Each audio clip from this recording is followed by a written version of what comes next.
জামাত ইসলামের ইতিহাস, গণতান্ত্রিক আন্দোলনের ইতিহাস, জামাত ইসলামের ইতিহাস, ইসলামের উপরে যখন এই আঘাতের সাথে জামাত ইসলামী বজ্রকণ্ঠে রাজপথে প্রতিবাদ করেছে, সারা বিশ্বে স্বীকৃতি দিয়েছে। জামাত ইসলামী হলো ইসলাম রক্ষার জন্য একটি মাত্র বাংলাদেশে, অন্যান্য ইসলামী দলের মতো নয়। দাঁড়িপাল্লাকে জয়লাভ করানো, সায়েম সাহেবকে জয়লাভ করানো না, আপনার ইমানকে জয়লাভ করানো। বাংলাদেশে যদি নামাজ কায়েম হয়, 18 কোটি মানুষ নামাজ পড়বে, আপনি একটা ভোট দিয়ে 18 কোটি মানুষের নামাজের সওয়াব। মোরা এক বৃন্তে দুটি কুসুম, হিন্দু মুসলমান, মুসলিম তার নয়নমণি, হিন্দু তাহার প্রাণ। এটাই হলো একদিকে রোজা, আরেকদিকে হলো পূজা। এই রোজা এবং পূজা মিলে বাংলাদেশ। রোজা আর পূজা আবার এক হয় কেমনে? ভগবান আর আল্লাহ আবার এক হয় কেমনে? মোহাম্মদ আবার শ্রীকৃষ্ণ এক হয় কেমনে? এটা আবার এক হয় কেমনে?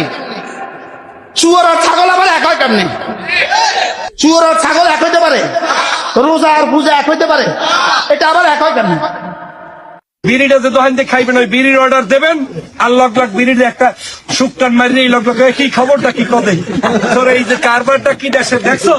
দাঁড়িপাল্লা ছাড়া এদের সাথে কোনো মানুষই দেখি না। জামাতে ইসলাম করাটা আপনার আমার নৈতিক দায়িত্ব। কি দায়িত্ব? নৈতিক দায়িত্ব। কি জন্য? যদি আপনি জান্নাতে যেতে চান। আর জান্নাতে যেতে না চাইলে কোনো সমস্যা নাই, কারণ 72-এর মধ্যে প্রথম কাতারে থাকতে চাইলে, জান্নাত পেতে চাইলে। জামাত ইসলামের জন্মটাই মুনাফিকদের, যাদের জন্মটা মুনাফিকদের দিয়ে, তাদের সাথে যারা ঐক্যের স্বপ্ন দেখে, আমাদের সন্দেহ হয় তাদেরও মুনাফিকি চরিত্র আছে কিনা।